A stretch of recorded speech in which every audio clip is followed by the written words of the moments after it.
It's morning here when we're recording this. Good morning, everyone. Welcome to Arts for the Health of It. I'm your host, Richard Wilmore. And I'm Constanza Rader, and we have such a treat for you guys today. We're talking with Vera Oyé Yaa-Anna, and she can correct my pronunciation if need be, but she is joining us from DC, and she is with the Oyé Palaver Hut, linking arts, health, and wellness. They have an amazing program in DC, and it's just so cool. I don't even want to talk about it because like she explains it so well. And anyway, it's so cool. I know we've been talking to her for about a half an hour before this, and I feel like we should have just recorded that and then been done with it because she has so many great stories and she's funny. And we're actually going to start it off with her with laughter, which I love. Laughter yoga. Woo-hoo. Yes. Did you know, Stanzi, that this week is Community Health Improvement Week? Ooh, I did see that. Can you tell us more about it? I hope so, because I have notes right here on this card. It's June 5th through 11th is Community Health Improvement Week, and that is honoring those working to improve health and well-being of individuals and communities and advance health equity.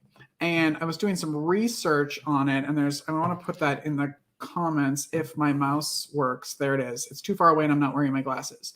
But I'm going to put this, the American Hospital Association has a really great website with all kinds of things for healthcare workers, healthcare like hospitals, and then people in the community to kind of get involved. And they have a hashtag CHI week that you can use. And their website is amazing. And they have some events that are going on this week. One of them is actually tonight, June 7th, a community development in practice. There's something on the 9th. There's an entire thing, the 9th through the 11th. And these are all online events that you can go to. So I'm going to throw that in the chat comments, whatever, if I can do this. Oh, now I have to press enter.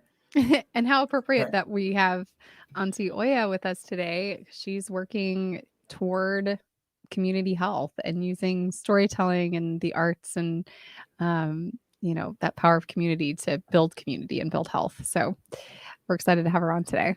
Yeah, I think we should get her out here, don't you think? Let's do it. All right, let's start the show. Come along with me, and I know you'll see that a song changes everything.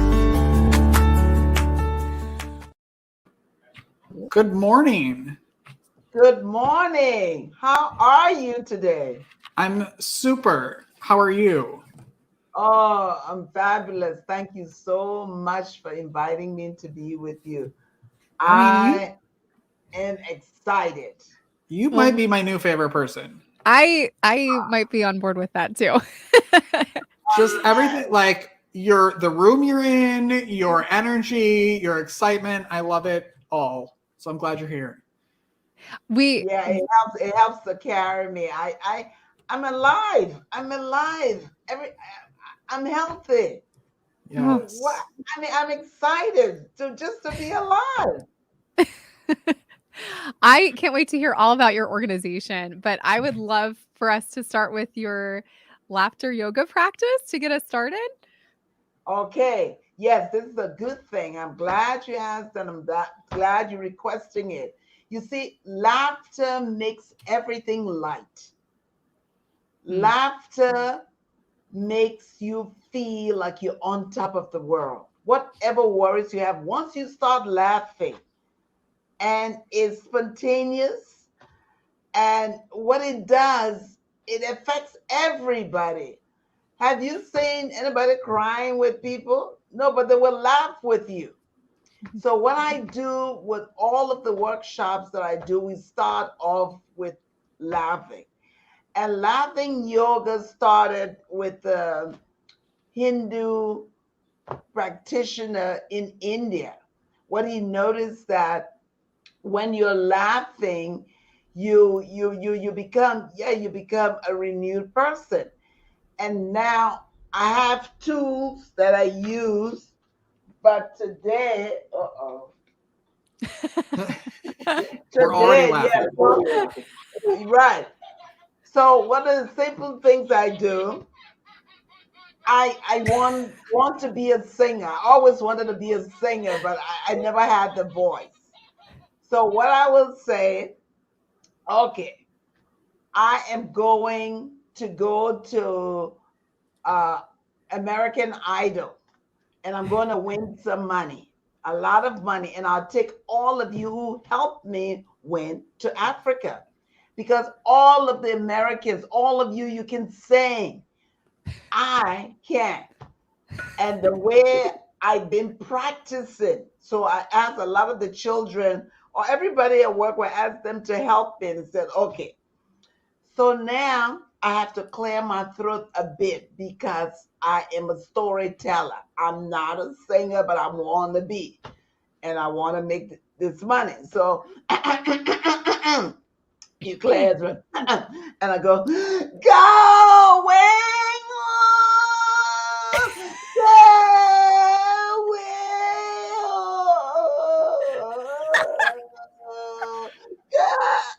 how does that sound? It's better than I can do. Oh, The commitment. Oh my gosh. I can make it jazz if you want. Oh. Going down, going up, going on, going up, going up. If you're just listening, you're gonna have to go and look up the video of this because her facial expressions are. We might have to turn this priceless. into a video only, not even audio. So now I would say to them, so what do you think? You said, no. And I've had it where people have paid me not to sing. Oh no. Please, They've I've paid you used not it to sing? Don't sing. Because That's a let me good tell gig. you where I was in a cancer center. So for 10 years, I worked with patients in cancer wards by 4 hospitals in Washington, D.C. But when they get the news that they have cancer, that is devastating for a lot of people. So I decided, well, what I need to do is take music down there and laughter. So when you come out of that room and you come into the waiting area, I'm there. So if I'm not playing Bob Marley, then I'm laughing. And so the patient comes in and says, well, what kind of crazy woman is in here? And then the watchman, then they start laughing. So they've just been told they have cancer. But they're laughing because it's infectious. I am laughing. Everybody's there laughing. So you're laughing. And then somebody will say, you know what? Don't sing no more. Because I do my sing spiel. If guys say, yes, $25. Please. Just don't sing. Okay. I won't sing. So then I found out what people were paying me to stop singing. This is a fundraiser. You know, they can make it work. And that's what that's what it's done. So, but the children, what I like about kids because of their honesty and they don't have any filters. So I'm in a hospital room. So I go from room to room, and I'm talking with this patient, and I told her about my singing. And so I started. She said she was a voice teacher. I said, oh, great! You can teach me. And I went, going on. And then the little boy says to his grandma, Mom, she can't sing. Mom, let her stop. Oh, he said, oh, Junior, don't say that to the lady. She's trying. So she's trying to keep a straight face. And the little boy said, Mom, she can't sing. Eventually, I say, you know what? I agree with Junior. I can't. And then that's the end of it. But that's what it does. So once you start laughing, you can never be upset.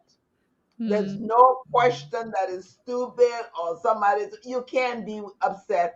And this will carry you through the entire day. Nobody is going to take that away from you. And so I start off with laughter. And then what I'm telling, I mean, it's a great, I have a great time. I think everyone else has a great time too. That seems very apparent. I'm having a good time. I want to know how you pitch this idea to a hospital, because Hey, when I'm gonna we go in. right when we go in and pitch the idea, it's we hire professional singers, we hire professional artists to come do this work, and you come in and you're like, I'm gonna scream at them like a cat, like a dying cat, and Make them laugh. this is why you should give me a grant to do this. So I'm curious, like how you do that, how you but that's what's so true in organization. This organization hire performing artists, performing and artists to come and work in hospitals, cancer centers. Because like I said, those are difficult things to hear when somebody tells you have cancer and the family's all there. And so for 10 years, this nonprofit organization called Smith, it used to be called Smith Farm, now it's Smith Center. And so they hire performing and visual artists. And so I would go in to take you on a tour to Africa, anywhere you want to go. So one time this lady said she wanted to go to Las Vegas. I said, okay, let's go. We went to the bar. We ordered martinis. We started. She says, oh, let's get another 10 martinis. I said, oh, no. She said, but let's keep doing it. And she had a great time. So what happens, the minute the patient starts working with you, the patient forgets that she's in pain. Mm-hmm. So the activity, especially the laughter, takes away the pain. So the patient will later on say, I was in pain, but I'm not. So I teach that. And another thing I often used to teach them is telling their stories, because the thing they would say to me, well, there's no one to listen. I said, no, go to the store, go to Radio Shack, buy a small recorder, because in storytelling, two things you need. You need to use your imagination and you need listeners. Guess what? You be your own listener. Take whatever you want, put record, and press play. You play it. And then you can be your own listener. So don't wait for people to show up. You pretend. Because even when I want to rehearse as a solo person, I use the mirror. And again, telling them about laughter. Yeah. Go to the mirror if you want to start laughing earlier and start making faces. This is why I wanted her as close to the camera as possible. Oh my gosh. This is the best. It reminds me of a quote, and I'm not going to remember it, but essentially it was like, laughter turns tragedy on its head and it allows us to be a victor instead of a victim when we laugh, especially when we laugh at hard things or laugh at ourselves when we're being silly. I want to hear more about your organization too. Can you tell us a little bit about Oyé Palaver Hut? Tell us about it. Tell us the idea behind it and what you guys do. Well, I am a storyteller, professional storyteller. And so I teach communities, schools, community center, how to tell their stories. And so we do everything about Africa. I will take you on a tour.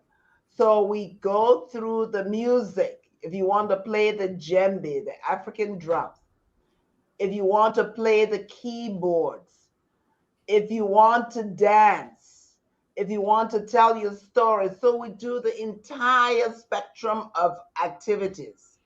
And the kids have choices. So Palaver Hut has been around since 1993 in Los Angeles. And then here we started 1996.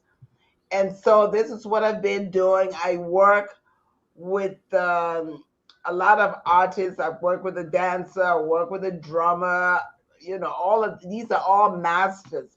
So our activities, high energy and first class, because all of these people, and that's why I always have to look for grants to pay.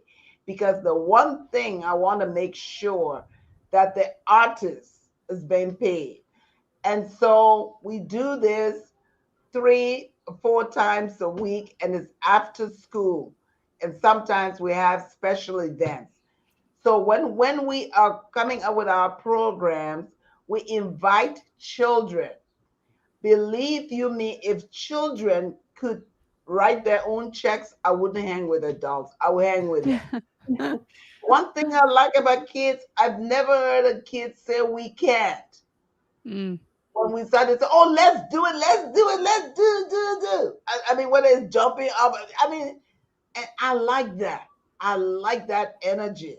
I like the fact that they're excited. You take the same information to most adults. Oh no, well, we're gonna do this. Who's gonna call somebody? You think we can really pull this off? So when I'm with the children, I never hear that. With the adults, that's what I hear. And so I bring them to the table with me and I take their ideas to the adults. The other thing I let the children know is I work for them. We work for them. And the teacher said, oh, don't tell them. I said, I need to tell them to empower them. Because if the children are not there, who are you going to teach? Hmm. And a kid one time did ask me that question because I was in one of these low income neighborhoods and I didn't know the children they were not interested in what I had to say. And they were misbehaving. So I asked each one of them to leave the room. Well, with 15 kids, I had none. Then one kid, 7 years old, he comes back and he says, where are the children, Auntie Oyé? I said, oh, I asked them to leave because they were misbehaving. He said, but who are you going to teach? I said, you're right. No one. He says, you want me to tell you how you can get them back? I said, yes, please help me. He said, okay, let's go to CVS and buy some candy. I said, candy? I don't want, he said, you want them back or not? This is their choice. You want the kids? I said, he said, then you got to go get the candy. Okay. So I went with him. We went to the store. Then he comes back and he calls them. She's got candy. He's making this announcement. She's got candy. Everybody runs. And then when I bought licorice, so I'm going to divide. I said, oh, you have to share. Where they're giving each other the tiniest pieces. And I said, oh, that is Auntie Oyé, I can't give them all of what I have. I can only give them this much. And I said, oh my God. So one thing I found out, I often ask the children to teach me how to teach them. Hmm. Okay, and it works. Once you bring them in as a partner, you don't have a problem. Because our office, one thing they will do, I used to have another one, I put her in charge. Shut up! I said, oh no, you can't be screaming. Shut up! That's all she would scream. I said, oh God. So the minute, and the other thing we have a nutrition program where they become chefs, where everybody wants to be a chef, and then they start giving themselves French names. Oh. They connect cooking with France. Oh, my name is Pierre. And then they come with an accent.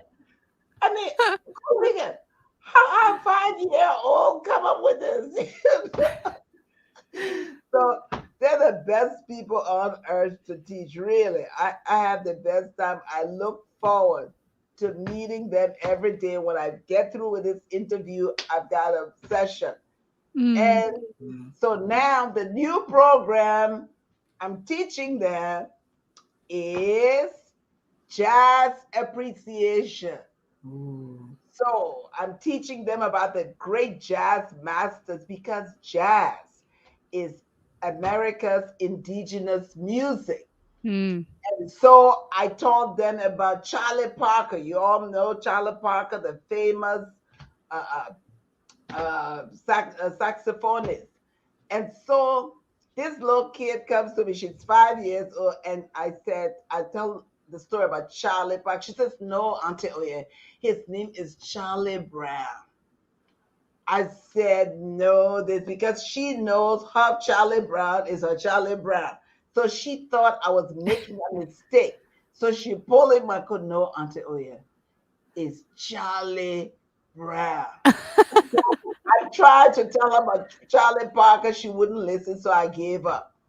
Then I would bring in a real saxophonist, Herb Scott, who graduated from uh, Ellington High School. And so he would bring and explain the instrument to them and tell them about his school. So as soon as this guy shows up, this kid runs. "Are you Charlie Parker?" He said, "No." "Are you following? Are you Charlie?" "No, no." "Are you?" So finally, she asked me, "Well, whatever happened to Charlie Parker?" I said, "You know what? I don't know. He died in the. What did he die from?" I said, "Okay, that's the end of it. I don't know. You asked me about the man. I don't know what happened to it." But they have a curiosity about these people, Ella Fitzgerald, all of these stories I'm telling them, and then they get to color. We have the coloring paper and pencil to color the artists, and they can sing and the songs. It's amazing. So I'm having a lot of fun with them. So I'm doing things that I would love somebody who did that. I took music appreciation in Africa, and that's so I know about a lot about jazz, which is America's indigenous music. And so the children now are having a good time, and we're teaching because the kid who told me about Charlie Brown, she's 5 years old and she's in kindergarten because I had said I only wanted to start with the kids from second grade, but I told them, send even the babies. Just send everybody, I wouldn't have any age restriction because if a 5-year-old could think this up and to pull my coat and say, "No, you give him the wrong name," because she knew Charlie, Charlie Brown, and I'm talking about Charlie Parker. And they called me yesterday. "Oh, can you please come and do someone get the kids?" Well, I said, "Nope, I'm booked. I can't." Yeah, and so yeah, I'm very, very busy right now. It sounds like it.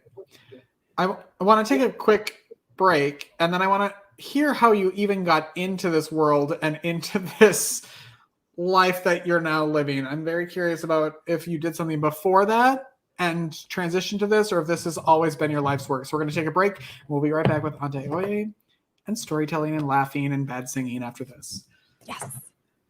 Whether you consider yourself a musician or not, music is all around us, and it affects our everyday lives. Whether it's background music influencing our shopping habits in a store, organ music adding the vibe to a baseball game, or a playlist convincing us to keep going on that last mile of a run. I'm Mindy Peterson, host of the podcast Enhance Life with Music, where we take a holistic look at the power of music in our everyday lives through the lens of science and health, sports and entertainment, business, and education. You can find me and Enhance Life with Music at mpetersonmusic.com/podcast or wherever you get your audio. Unleash the power of music.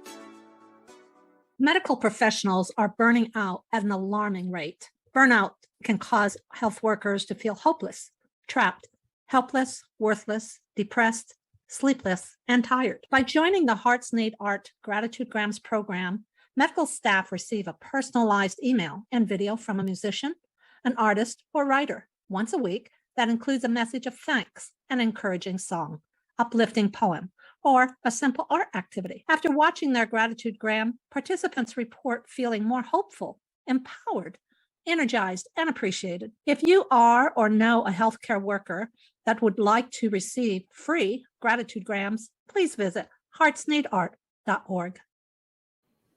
And we're back. Now, I want to hear how you even got into what you're doing now. And if you always, I'm always curious if people always knew that it was arts and health, or if it was just like, I'm doing this fun thing to distract them, and then you started making the correlation between the two. Well, I got into this.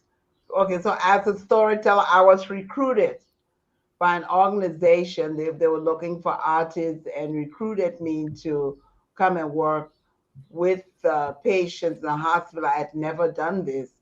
And because as a performing artist, so you do story, dance, and different things. And they said, oh, well, they were going into a Black hospital, Howard University Hospital.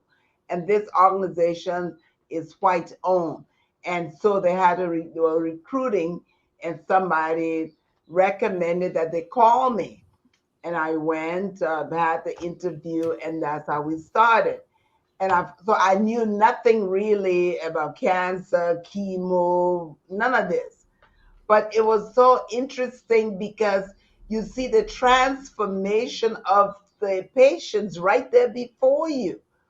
I'm talking about the woman who wanted to go to Vegas, or somebody wanting to do something. And it was just so interesting. I met so many people, but I didn't think they were going to die. And so that was the only sad part of what I had to do, because I would come in to meet with the person, and I would come the following day only to be told, oh, she expired. The first time I heard expired, so what is it? A library book? I didn't know that's what they referred to somebody expiration point, And it would be sad. I would go and meditate. I'm a meditator. I would go and meditate, cry a little bit, and go back. But it was sad. But I met some of the most amazing people there. Now, as I'm telling them my story, then they start telling me their story. And this is what the restoration is coming through. And it was fascinating. I all of the people I met, everybody died. But I have such fond memories of these people. Like I got a CD, and I got a grant to do a CD from a lady, cancer patient. She was dying. I didn't know she was dying. And she was telling me stories. She was telling she grew up in Washington, D.C., in a place called Black Broadway. This is where all the Black stars, African-American stars, would go.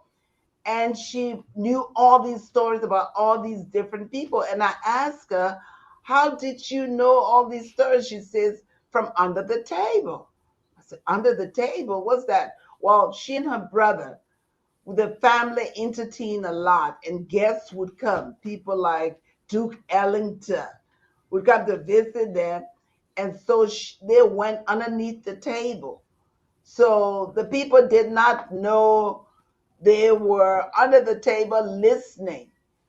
And I said, oh my God, at that moment, it was revealed to me to do a story and name it Stories Under the Table, Consuelo. I'll never forget it. The following day, when I got there to see Consuelo, she died that night. So I believe she just brought me the information. And so I won a grant, and I did this stories with and the name of the CD is Stories Under the Table. But like I said, this was new to me. I had no idea I was going to be doing anything like that, and loving every moment of it. It was I met amazing people. It was. Whew, it took my breath a lot of times, and I'm so grateful I had this opportunity. The other sadness, I work with sick children, And this one kid, she's about 10 years old. And I went to see her one day and she says, I'm going to be dead by tomorrow. Kids, because they don't have any filter, they just matter of fact, oh, I'm going to be dead by tomorrow. Huh? Hmm. She says, because, oh, they have given me up. Really? I said, hi, but you, she said, I'm giving myself up too. I go, oh my God, how can a little kid say this? I mean, oh my God. So now imagine trying to sit there and keep a straight face. The only way I could do that is through laughter. I had to tell funny stories for myself. Hmm. So that's where the healing comes in. Because this kid had resigned herself, oh, I'm leaving 2 days.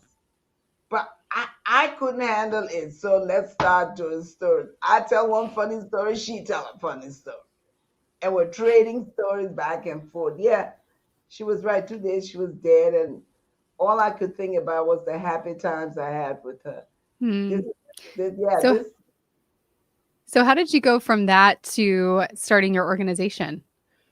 Oh, well, I always had the organization, but of course, Oh, I when see. you come to a new place, I was just doing this for a minute. I still did my performing. So my performance, yeah, I started my organization 1993. And yeah, so when I came to Washington, D.C. To do a program for Bill Clinton's inauguration. That was 1996. And it didn't happen. I was too embarrassed to return to LA. So I just stayed. Hmm. Now, I was foolish enough. I didn't know in Los Angeles that people send you money. And I didn't, my organization wasn't a nonprofit, but when I came here, I was told it had to be a nonprofit to be able to receive money to the general public. And so I would have organized West African dinner theaters. And Hmm. in that theater, you're coming to dinner, but you're coming to learn. So, for instance, I may do one country, Ghana. So I would do the food, the fashion, the history, and the culture. And people from that country would be there. And Hmm. that's how I started. So when I came to DC, I tried to do the same thing, but then I met the children and realized, the only people who were really listening to me were the kids. The Hmm. kids wanted, so I would go to the market, purchase food, and when you're talking about African stories, invariably you start talking about food, you start talking about a lifestyle. What the children from this organization wanted to know, yeah, about you, how you got here. So I asked them, where do you think Africans get their food from? And they said they hunt for their food. I said, okay, I'm from West Africa. I live on Capitol Hill. Where do you think I get my food? So you hunt for your food. From where? Rock Creek Park. I laughed at my 30 kids. I laughed and they were looking at me like, what's wrong with you? Where do you really get your food from? So I told them about the open air market and all of that. They said, well, can you take us to the market? So I went to find a grant, and the organization of the school said they didn't have it. So I went to another organization, right? So I decided, okay, prepare food and show them. When the kids came to this event, they didn't eat. They wanted to ask, how come the rice is red? Then I made chicken. I roasted chicken. Where's the box the chicken came out of? Because they used to get the chicken in Kentucky Fried Box. Where's that box? Where's the box the juice came out of the Kentucky? And then I said, okay, you got to go to the market. Then this one kid asked me, can you do an African food workshop? And that's how I pivot and from that day, I decided, these are the people I'm going to give the information to. Mm. Yeah, and I do things for adults, but it's very expensive. So I decide, because all the recipes, even the kids who can't write, they know how to make guacamole. They know how to make this, and whatever. They have retention, and they become chefs, and they know how to do this, know how to do that. And kids have given me recipes. Like I make this spinach and cilantro. The kids said, because we know from spinach, from the character. Popeye. Right. So he said, oh, the spinach is bland. Can you mix it with something else? And one day I'm mixing it with cilantro, and again, oh my God, this is nice. And we ate it with couscous. And when I told him, I said, oh, Aaron, this came out. Aaron is still cooking today. He says, okay, let's do it. And we made couscous and that. So Sounds delicious. So the other thing, all of them know how to make fruit salad. We make fruit salad. We have a chopper. We have everything. And we use yogurt dressing. So everybody I've worked with, every kid knows how to make a fruit salad. And I can never make enough. They will eat it up. And so it just became, it's like I've been doing this my whole life, and like I said, I'm enjoying it because the children come up with ideas and they ask questions. So when you are the chef for the day, then you will ask your friend, what is this? How do we put this together? Why do we put this together? So they can give them that explanation. And because I'm giving them the information, I want them to take it home to their parents so they can cook with their parents. Yeah. So Very cool. I want to be selfish and keep you here all day and just talk to you.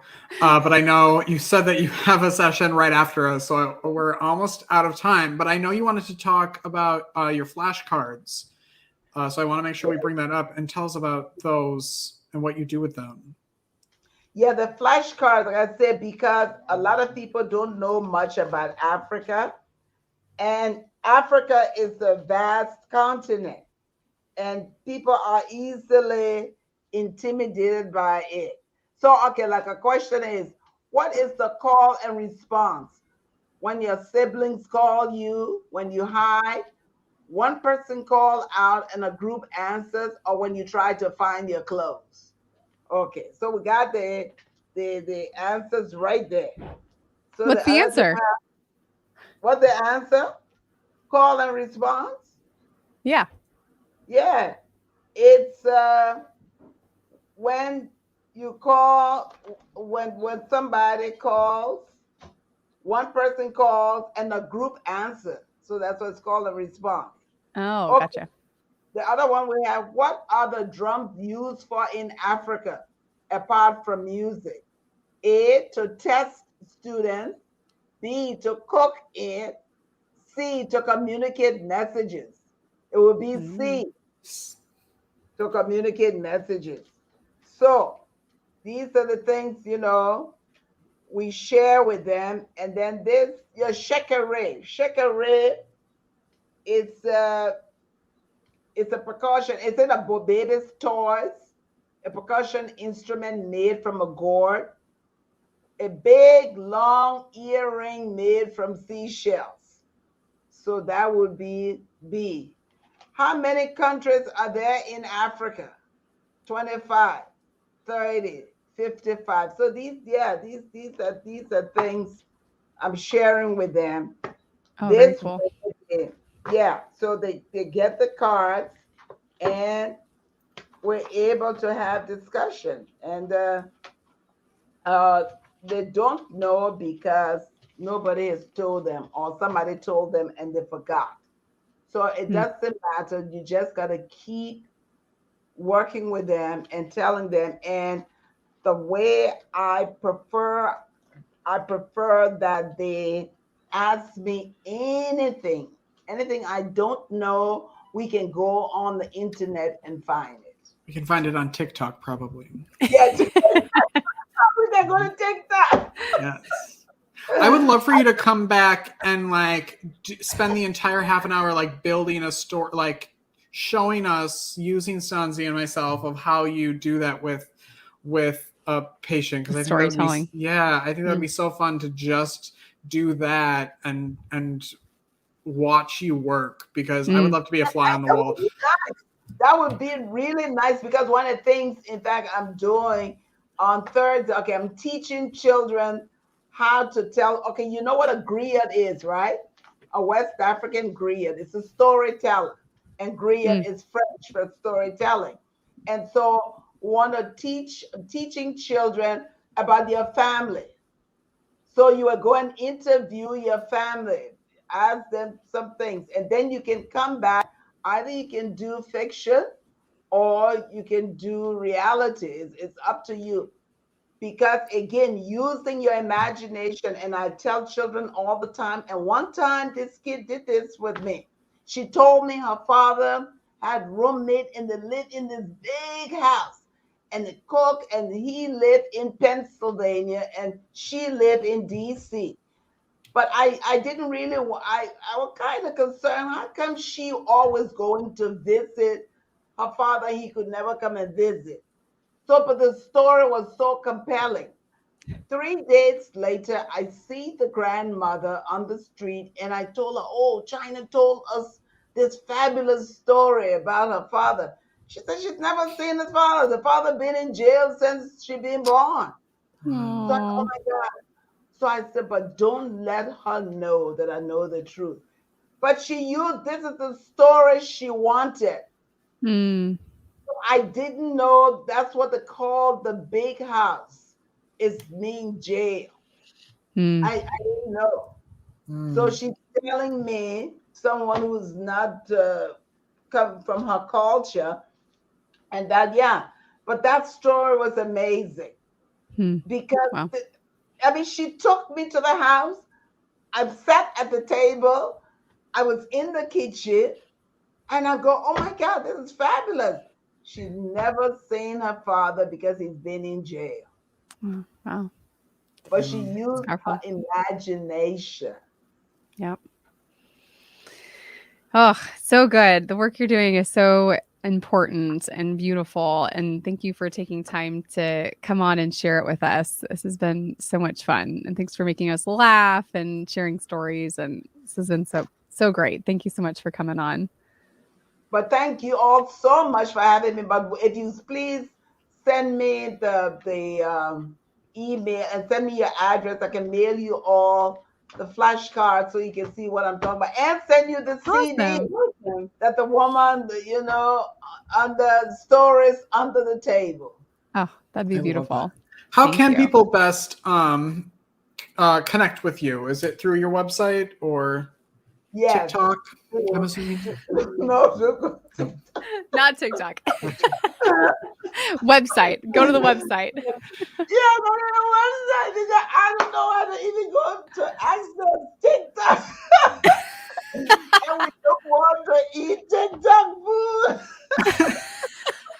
It's a story she'll tell. I think we talked about this before we went live, but it's a story she'll tell the next time she comes back about her love of TikTok, and that's how she gets all of her food recipes, is what I found out before. TikTok food, thank you so much. Thank you. Thank you.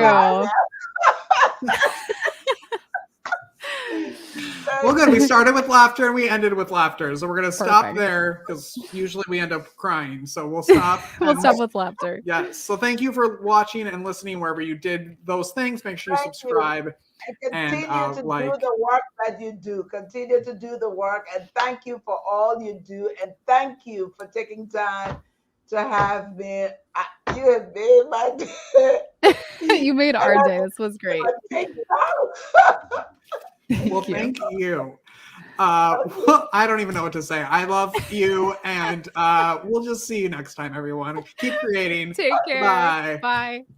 Thank you for listening to Arts for the Health of It, a podcast produced by Hearts Need Art, creative support for patients and caregivers, in partnership with the National Organization for Arts and Health. You can help others learn about the healing power of the arts by subscribing, sharing, and reviewing the podcast wherever you listen or watch. The podcast is hosted by Richard Wilmore, co-hosted by Constanza Rader. Our theme song, Songbird, is written and performed by Natalie Lane. Visit heartsneedart.org to learn how you can support our mission to create joy with people facing life-altering health challenges. Join us next week to learn more ways you can create arts for the health of it.